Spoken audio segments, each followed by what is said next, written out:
is, it's such a pleasure. It's such a pleasure to be talking to you guys. Casket Feeder, big fan of the band, obviously personally, and thank you so much for taking the time to do this. First things first, very simple. How's your day been so far? Yeah, it's been good, thanks. Yeah, just been working from home. It's like the new norm now. But yeah, aside from that, all good. Just kind of getting stuff ready for the release next week. We're getting all of our t-shirts and CDs and stuff like that. So I'll do a bit of graphic design on the side. So kind of all falls on me, pretty much, all of that stuff. Yeah, just been super busy, like today and this week in general. I started a new job, so learning a lot of new stuff. So brain's a bit frazzled, but all good. The curse of being in a modern band, day jobs, life, and still trying to get the music out there. That's it. The rock never stops. Damn right. But what about Casket Feeder overall? The camp. How is everything going there? How are you all feeling? We are a little over a week from the release of the album Servants of Violence. Yeah, it's really positive. I think everyone's just really like raring to go, like for the album to drop and for finally people to be able to hear it. Obviously, a few shows in place. Got a couple of bits to drop prior as well. Yeah, just really good. Everyone's like super focused. It's like a culmination, obviously, of a lot of hard work and like blood, sweat, and tears that have gone into this. So really rewarding, but at the same time, like ready to like really ramp it up and like push everything up to the next level as best we can. Yeah, we've been sitting on this for quite a long time actually. So yeah, just echoing what Connor said. Yeah, I think we're just all dead excited to just finally get it out there and start promoting it. Yeah, this whole sitting on it for a long time, this is not like a new thing that we're hearing from bands we talk to, particularly over this long 2-3 year period. How's Casket Feeder been coping? I think generally we've been good. I mean, this album was actually recorded before lockdown. We had a few like hiccups that caused a few delays, but then obviously COVID came along. I think generally, I mean, we didn't really do that much throughout the lockdown. I mean, we had rehearsals and stuff just to kind of keep on top of things, make sure we're still keeping it tight. But yeah, aside from that, I mean, I think we're just excited to finally get out there and start playing gigs again with no sort of restrictions. Yeah, I mean, the kind of enforced downtime that lockdown brought on us and obviously everyone, like that was a bit of a killer because we're so used to being like such an active band and like gigging as much as we could, and obviously we were geared up to kind of release a record, and then that happened. So there was kind of a period of time where it was a struggle in a way, like kind of, I think like anyone, like and I don't just mean in terms of people in bands, you just kind of, everyone's in that same boat thinking, oh, when are we actually going to get out of this? Like, when can we return to like some kind of normality? And then for us, obviously, and other bands, it's like, when will we be able to play shows like we used to? Like, are things going to return to normal? There's a kind of cloud hanging over everyone, and there were kind of like low points, I think, like individually and kind of as a group. Not to, it was not there was never any fallings out or anything, but I think it was just kind of like, oh god, like what if this is it, but as soon as we were able to start playing shows again, it was just like, oh yeah, that's it, the shackles are off, and that's the main thing for us, like being able to play shows and stuff. That's what we love, and it's what keeps things exciting for us. So yeah, being able to get back out there and just kind of hit the ground running again. It was like it was almost like we weren't ever away kind of thing, Yeah, it's funny, isn't it? Because that time just dragged on and dragged on. Well, we never really knew 6 months down the line, it'll all be okay. Okay, now it's a year down the line and it's still not okay. Maybe next year it'll be fine. Oh, we're still not quite there. Hell, it's May 2022 and we're still not quite there. Things are better than they were, particularly obviously when it comes to things like live shows and experiences like that. But one of the things we always kind of ask every band in these interviews is obviously it's a universally negative period and it's very hard to pull any positives out of it. So we're kind of asking you guys, what, if anything, helped kind of get you through the tougher periods, the points where, like you said, you can genuinely look at it going, is this it? I think ironically, well, maybe not ironically, it's like you get that point of thinking like, oh, is that it now? Like, is this has this been ground to a, if we have to grind to a halt, like we're going to be able to pick this up? But then it's keeping that bit of positivity, like, nah, it will come back, and you know, we'll be able to play in front of people again. We'll be able to pick up where we left off, and just, you have to kind of keep that bit of positivity, like, as cliche and as simple as that sounds, like, that you have to, that's what gets you through. And it as well, it just makes you so much more grateful for being able to do that. Like, it's like that old saying, isn't it? You don't know what you've got until it gets taken away. It's literally that in a nutshell. And as a unit as well, we're all, you know, just aside from being bandmates, we're all like really good friends, like, first and foremost. So, you know, we held each other up through it, and if anyone's struggling, you know, that's a massive thing. You know, it's like, again, I know so many bands say it, but it's true. It is like a family at the end of the day, and that's first and foremost, like, everyone's well-being is the most important thing, and like, otherwise, what's the point? Yeah, definitely. I think, yeah, just trying to stay positive is definitely all you can do, really. I think I've always personally had the attitude that, you know, if I have any issues or anything that I have problems with, I'll, you know, write them down, list all of my problems, and then cross out the ones that I can't control. You know, there's certain things like being in a lockdown which you just can't control it. So you've kind of just got to look at the bigger picture. It's definitely helped us reflect, and I don't know, it's definitely made me appreciate things that I have in life and stuff like that. So there's been positives to come out of it, 100%. I mean, yeah, it's always good to hear that. There's always the hope that something good comes out of it, particularly as well. There's going to be a natural inclination that when people, without doing it, maybe much reading or listening, will presume Servants of Violence has some elements written and recorded and planned because of the last couple of years. While that may not be the case, the album itself, how much of an influence has this long period had on Casket Feeder overall, specifically where you're at now in May 2022?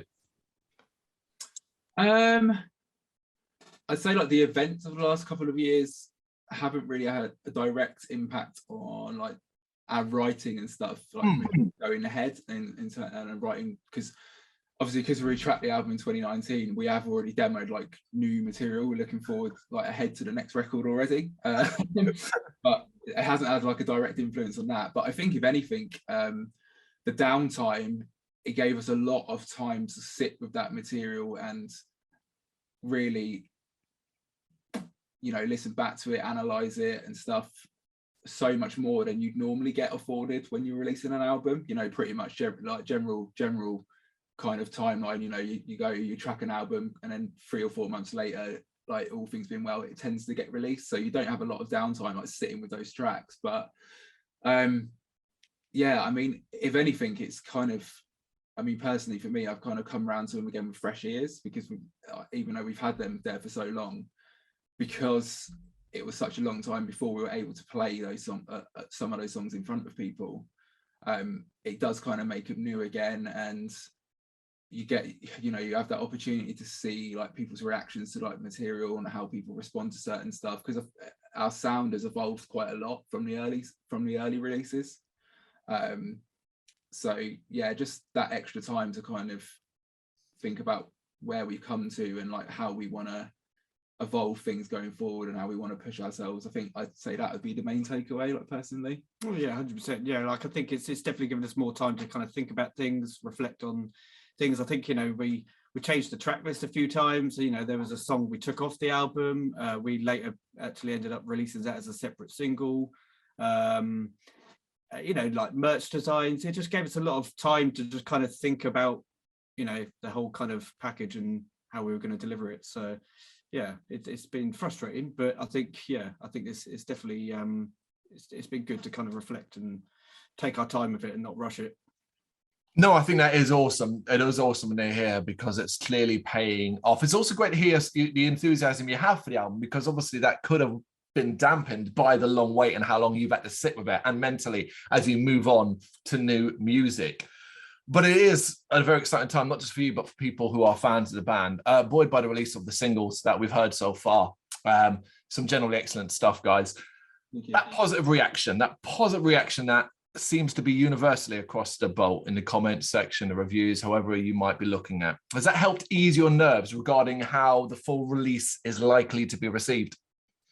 Yeah, I mean, I'd say personally, like, yeah, definitely. But we've been asked we've kind of been asked in other instances, like, you know, are there any pressures in terms of the release, or any kind of not reservations, but yeah, anything that you're potentially nervous about? And for us, you know, our sound is kind of our sound. Obviously we've got our influences, but I think especially with the album, there's still, obviously we always want to evolve and we always want to push ourselves, but I think we found like our sounds, like, for the moment. We've kind of encapsulated our influences into something quite unique, I think. And you know, when you're writing music that you're passionate about and you're being true to your vision there, whereas, you know, you don't compromise on that, but you've always got that small part of you go, oh, what if no one cares, or this film's flat, and you're like, oh, I'd hate for that to happen. You know, I'm proud of everything we've done, but you do want it to translate well, you know. So yes, and especially because, like I was saying, that like the materials evolved quite a lot from the earlier releases, and logically, in your logical mind, you think that should translate well. People will surely see that step up, and they will see the material, hear that the material's better and stuff. You know, that people's preferences are different. There's no right or wrong in that regard. But yeah, the reaction to the singles has been like, it's been a massive boost. Like, honestly, it's been amazing. Yeah, really positive, really encouraging. Yeah, a big sigh of relief, I think, for all of us. Good. Yeah, absolutely. And it's not too long to wait now anyway. And then it's just out in the world. It's standing on its own 2 feet, and there's nothing else you can do about it except wait and see what people think. That's it. Like, that's it. Once it's out there, it really is out of your hands. Like, it's, you know, you've released it into the wild. So then it's got to take everything that comes its way. But yeah, it's a relief in a way to get the stuff out there, you know, because it's once it is there, that band-aid is ripped off. It's like, okay, cool, it's out there now for everyone's opinion. So you haven't got time anymore to dwell on that and go, oh, what if this, what if that, like, how's it going to get received? Like, right, there you go, it's there now. So it's like jumping into like the deep end of a swimming pool in a way. I think one of the things that would surprise most people who maybe are fresh to your sound coming into this album and the singles is that Casket Feeder hasn't been around 20 odd years. Even though you're synonymous in the British scene, it is, wow, 2016. That is correct, isn't it? 2016. Yeah, correct, yeah. It feels like 20 years with that pandemic in the middle.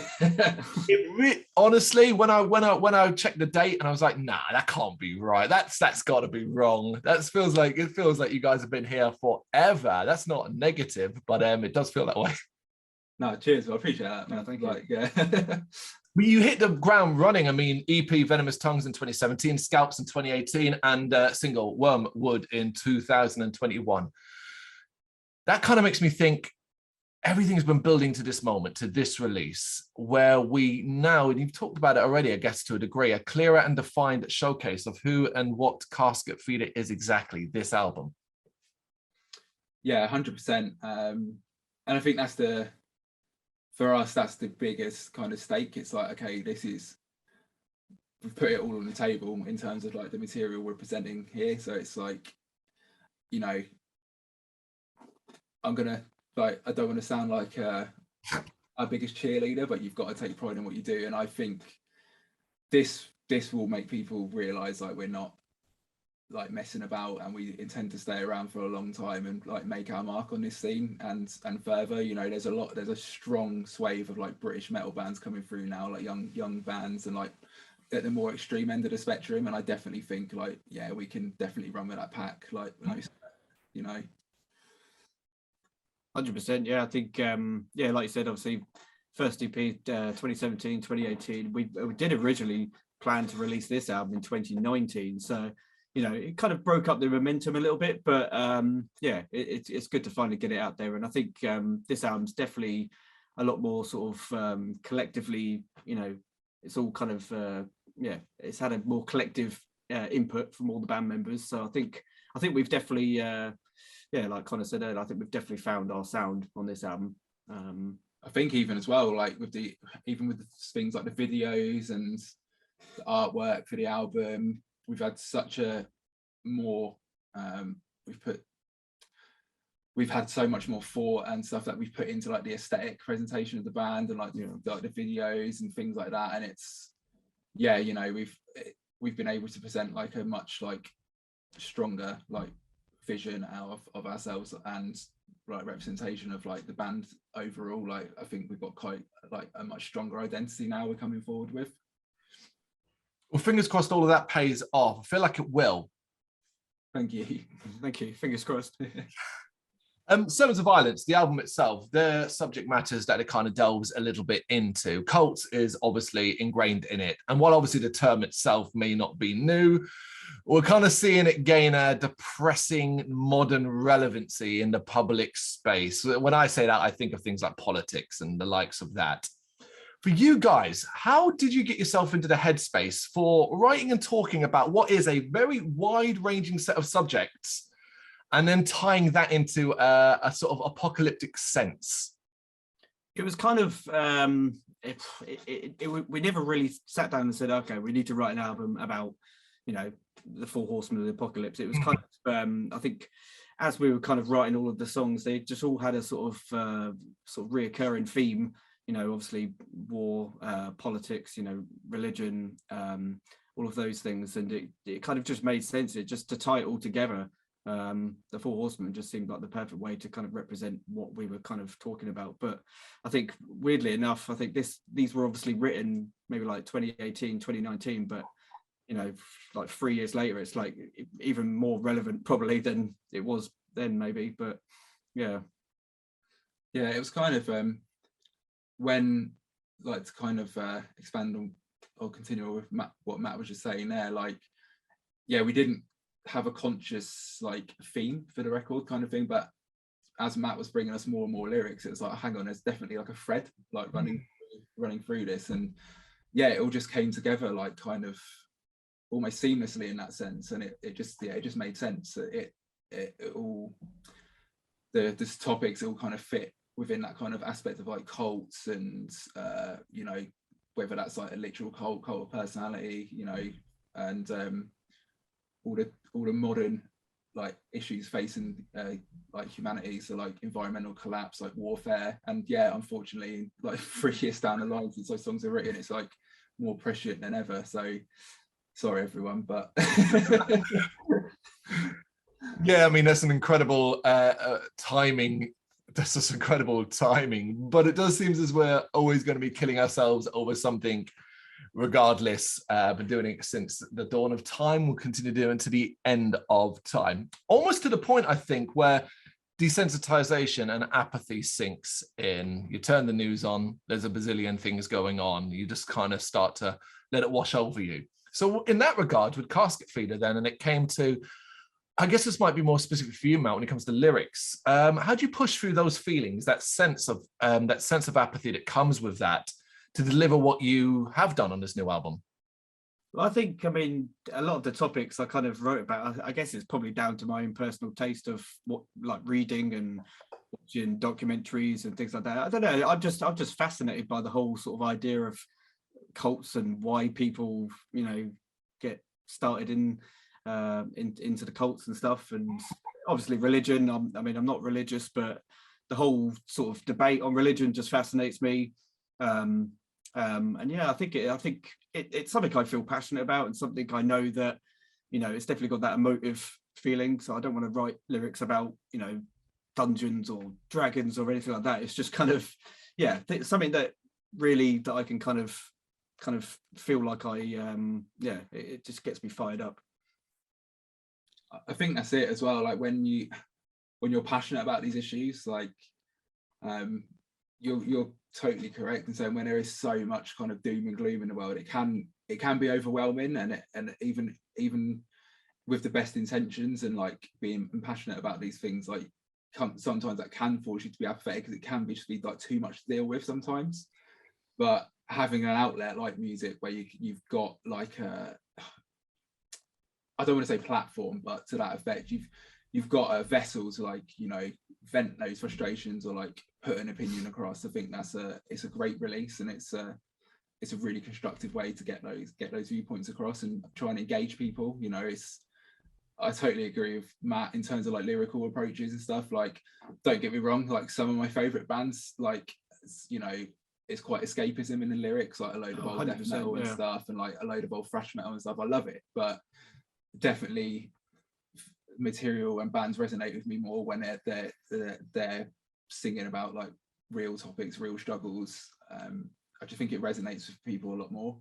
Yeah, I think those sort of topics, don't get me wrong, I love a lot of bands that write about those topics. I'm not knocking it. It's just yeah, I don't know, I think it's kind of quite cathartic in a way, just kind of yeah, being able to sort of, like Connor said, just vent your frustration. Yeah. So it's fair to say Servants of Violence is basically the culmination of frustrations over the past few years, or if not longer in that sense, particularly considering the subject matter and way of vitriol is aimed. Yeah, 100%. I mean, in terms of like the lyrical targets and the topics that we kind of addressing on the record, we sent our view a bit wider, like than the EPs. Like the EPs pretty much lyrically is fueled a lot of primarily by frustrations to do with politics in the UK and social injustice and equality within the UK, historically and present day. But for the we didn't just want to, even though those are issues which are massively important to us individually and as a band, we didn't just want to keep addressing the same topics over and over. We had to look outwards, and you know, look, there's those threads that run internationally and across communities in all corners of the earth, struggles that everyone faces. And it's, you know, I'm not saying, oh, you know, we've got the answers for everything, we're going to change the world, not at all, but you know, there's big issues that we hope people will kind of look at and, you know, consider outside of our own little bubble. No, it's awesome. It's interesting as well, because I'm pretty sure you guys could just wait another week. Something would happen in British politics and you'd have an album worth of bloody material right there and just keep doing that. Yeah, 100%. Yeah, I think, yeah, I think we're all very passionate about that sort of stuff when it comes to like politics and just issues that kind of face us, you know, in day-to-day life. And like kind of said, it's like almost like a platform where we, you know, get to kind of have our say. Not like we're trying to change the world or anything like that. It's just it's, you know, it's music we enjoy playing, and it's kind of just like, you know, from the sort of mundane sort of day-to-day 9-to-5 working week, it's just like our opportunity to go and just have our kind of vent over all of the shit that kind of frustrates us from a day-to-day perspective. Plus, if it resonates with people and what they're feeling, they can then get from the music as well. I mean, that's the goal, right? Yeah, 100%. And something as well with this album, and it again, it wasn't like a deliberate thing, but it's just the way things worked out. Like if you when the record's out and people are able to like look at the lyrics and such, you'll see it's a wide spectrum of ideologies which we're addressing and calling into question. It isn't just like, oh, this is one mindset that we don't agree with, so you're going to get all of our like bile for the next 40 minutes. It's like actually extreme like approaches at both sides of the spectrum aren't the best way to go about things. Like, you know, so it isn't just like, you can't put us in a box like, oh, okay, you just oppose that, so we've got you all figured out. It's like, actually, no, like we will pull up anything that or anyone that we believe to be operating in a nefarious manner. You know, I think that's, if you can't turn a blind eye to things just to fit your agenda, you know. Yeah, 100%. I think you could, I mean, it's probably fair to say, you could probably say we've probably targeted more sort of the sort of far right type stuff in the past, but I think, yeah, on this album definitely there's stuff about the far left as well. You know, it's not like we're just targeting one point, but yeah. I think it's fair to say, and having heard the album a few times already myself, the variety speaks for itself. This is not, I think it's going to surprise a lot of people, even if you've heard all the singles and following your career to date. One of the things that certainly surprised me, it's a little bit of a story really more than anything else, but at the time, my first listen to it, I was reading a book at the same time. and it was a book I had to review, so I'm reading through it and stuff like that. And it turns out this book ended up delving into cults and religious oppression and racial stereotypes and stuff like that. And the combination of the two, without even realizing, fitted so bloody well that I then finished the book with the album on repeat to see how it fitted with it. So it turns out the book's called Delta. It's out in August 2022. It's got ages but when it turns up, hunt it down, play your album with it, and see if you get the same thing. Amazing. Yeah, that sounds like right. Yeah, that's pretty much the same sort of topics. Yeah. If ever adapt it into a screenplay. Yeah. Amazing. One of the more things, I guess, that people these days get frustrated, angry about, and is often the harbinger of all doom, is social media. Now, I know it can be very, very difficult to make any ground on it, whatever you're doing in any industry. Do you guys do Casket Feeder? Do you see it kind of as a necessary evil that you need to do to push the band and the music? And how do you make yourself enjoy using it? I mean, it's definitely, I think, if for a band sort of our size, if we're trying to kind of advertise ourselves and promote shows and things like that, then yeah, it's kind of you kind of have to do it. It's maybe sometimes you don't necessarily want to do it, but yeah, it's kind of definitely when obviously we're doing our campaign, releasing our album, so it's kind of like we have to post content, we have to do stuff like that. But yeah, no, there's definitely a dark side of it. Which I think we actually kind of touched base on in one of the songs on the album, in Tyranny Begins. And yeah, there's definitely a dark side to it, but I think there are a lot of positives to it as well. So it's kind of like on the fence of it as well. Yeah, I think it's a tricky one as a band, like just broadly speaking, like social media, because I think you're correct. It's in addressing it as well as noting it as like a necessary evil, because of the way the industry is now, like it is something you need to do, and it's one of the most powerful tools for promotion, but it is sometimes it is like running the gauntlet in a sense. As well, like for the way people access their music, you know, you've got everything at the touch of a button these days. Like you're spoiled for choice. So for a band like at our level especially, and maybe a couple of rungs up, the way I look at social media and like particularly like Facebook and Instagram, it's almost like window dressing. So it's bands generally, I've seen that has succeeded very well with social media. They've got a very strong like aesthetic, a theme that they run through their posts, you know, and that's a massive thing. And people might poo-poo that, but it's part of it now. It is a business, rightly or wrongly, and you have to think of it that way and how you present yourself. And it can be really tiring, like having to like analyze that kind of thing, and like, you know, the dreaded bloody algorithm, and like staying ahead of that, having to sponsor posts because like Facebook wants you to give loads of money like just to push something. So it can be draining in that sense, but something we've always been mindful of doing. We'll only ever post when we've got something to post about, because I think that can be detrimental to yourself when you get caught in that trap of like, oh, we constantly need to be putting things out and updating stuff, and it's like, ironically, obviously that pushes you out of the algorithm. And as a consumer as well, like on the flip side, if I just see these things constantly that don't have much weight to them, or there's nothing actually in that post that's new or kind of exciting, you're just like, I'm kind of a bit sick of seeing this, even if you really like the band.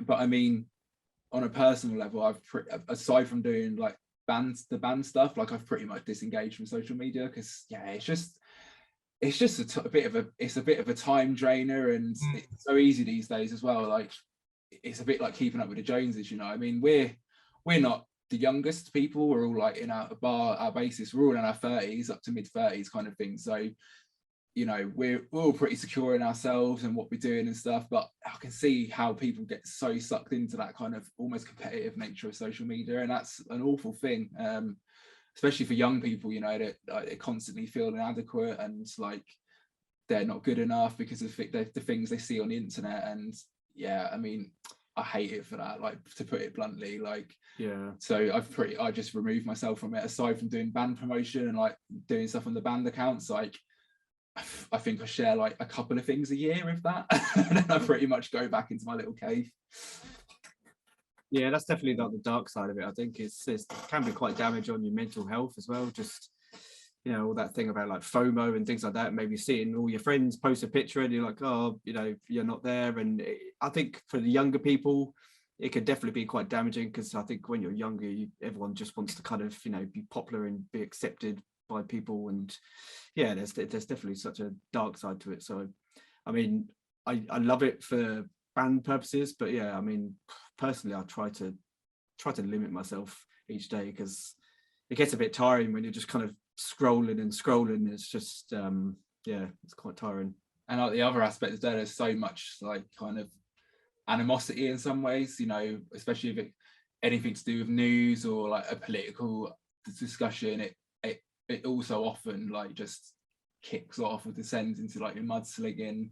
And you know, those people would never talk to each other like that face to face, but it's just like, oh, that can be exhausting. I mean, I kind of made a conscious, I used to get sucked into it really badly, like around like when it'd be running up to like elections and stuff, you know, and I get it, because whatever side of the fence you're on, if you're passionate about it, you're gonna get fired up. I do understand that, but I've kind of learned now, it's like, it's just not worth it online. It's literally not, because no one wins. You just come away feeling like shit because you've had a massive argument potentially with someone you might not even know, or you might get into it with someone you do know, because you just can't have a proper discussion online. It's just like, it's just not worth it, man. Like, I'd rather sit down, have a dialogue with someone. But you know, it's just there's so much, like, even over stupid things, like people will argue over anything online. It's crazy.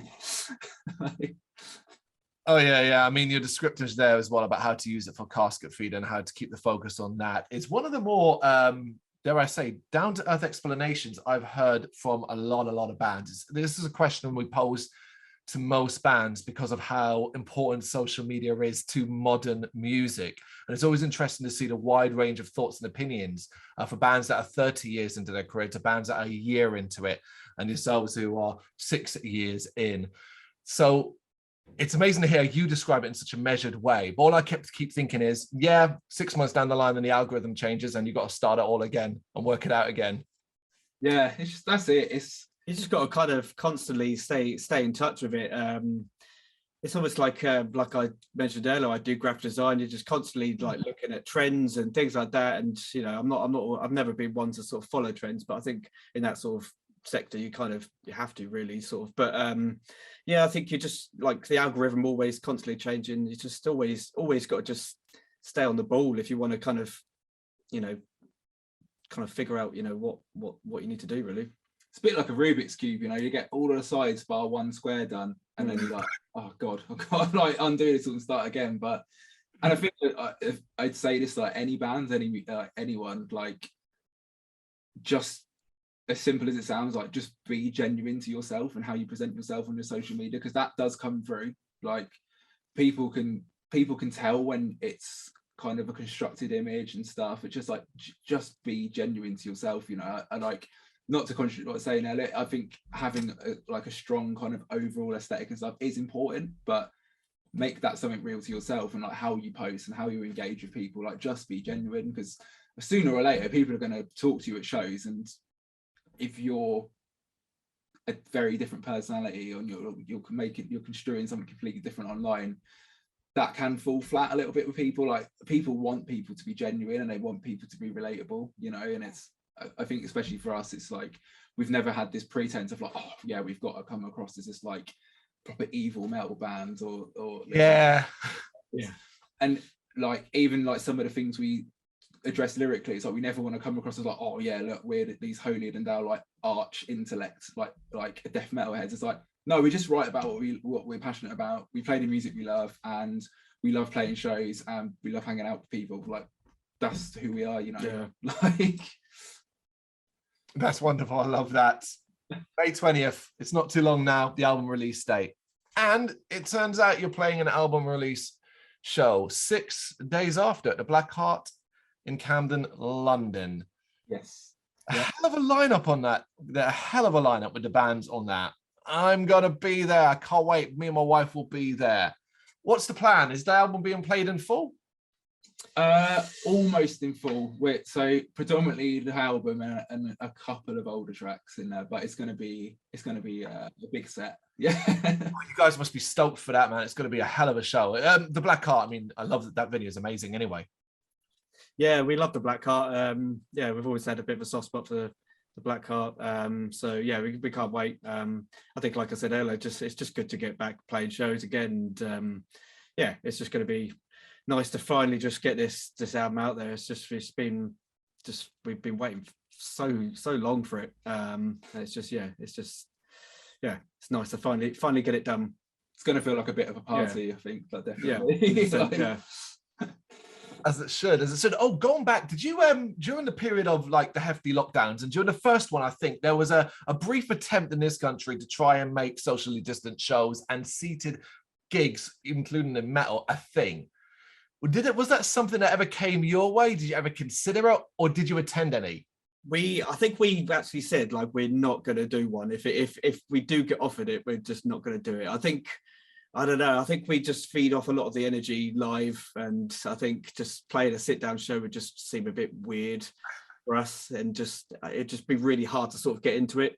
We weren't actually offered one, but I did go to a few sit-down gigs, and it was really odd. I mean, one of the bands I saw was sort of kind of like a post-metal band, so it was okay sitting down, but yeah, seeing like a really sort of high-energy band sitting down is just a bit of a strange one. Yeah, just a bit strange. I mean, like, if you know, obviously people sit down when they go to like arenas and things like that, so there's probably no difference to that. But you know, I think the one I went to had like little arrows and things, and it was just all very sort of strange. So, yeah, I mean, obviously, like, total respect to any bands that did do it. Like, yeah, I mean, I really admire it. But yeah, just for us, we're just like, as a collective thing, we're just like, yeah, it just be odd. Like we struggle to kind of get into it, you know.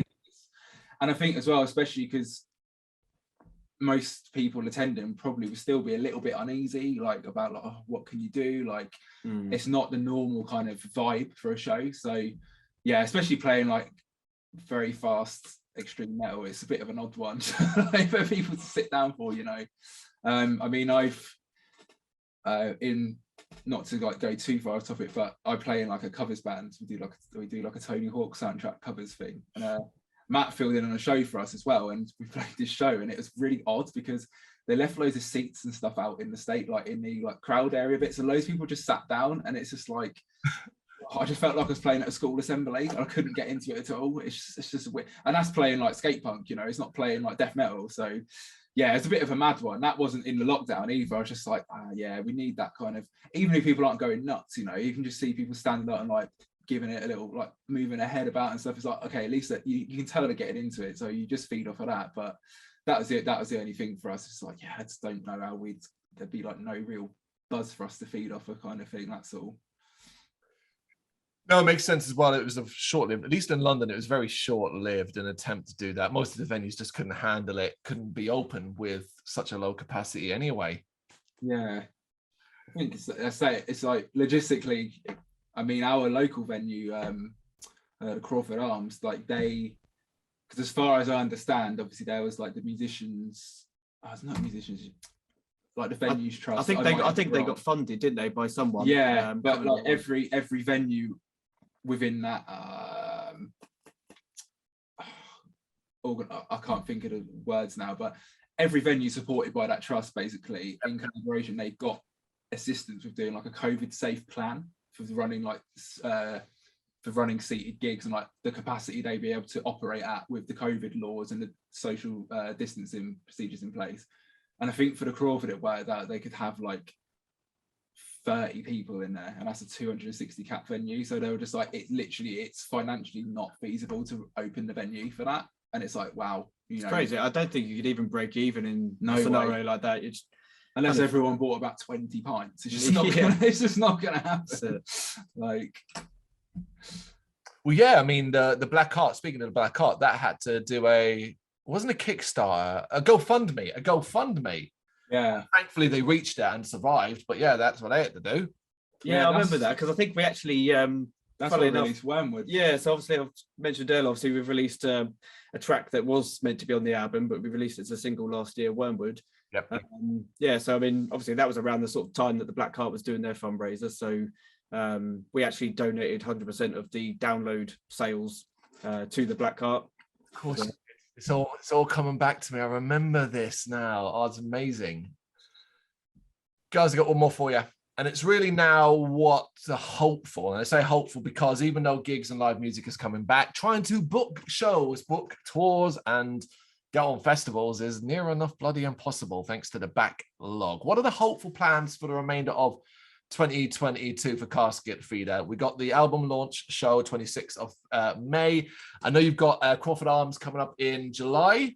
That's correct. Yeah. That's correct, yeah. What else? At the moment, I don't think we've, in terms of like the gig front, and not much at the moment. I think we've kind of dedicated all of our time and focus on this album launch. I think because I think that's kind of been our primary focus. I mean, we do obviously want to play as many shows as we can. I think it is a bit difficult, like booking shows and stuff at the moment. There's still a lot of people maybe not wanting to take risks and things like that, which is understandable. But I guess, I mean, the goal for us is obviously we'd love to get to like Europe and play some festivals and just kind of reach it far and wide, really. So that's kind of the end goal. If it's not 2022, it'll be 2023 as well. Always got to think that far ahead these days now. Guys, thank you so much for taking the time to do this. I really appreciate it. Oh, thanks for having us, mate. Yeah, thank you so much, really man. Appreciate it. Thank you. Appreciate it. Thank you very much for watching. You can check us out on gbhbl.com as well as on Facebook, Instagram, Twitter and Tumblr.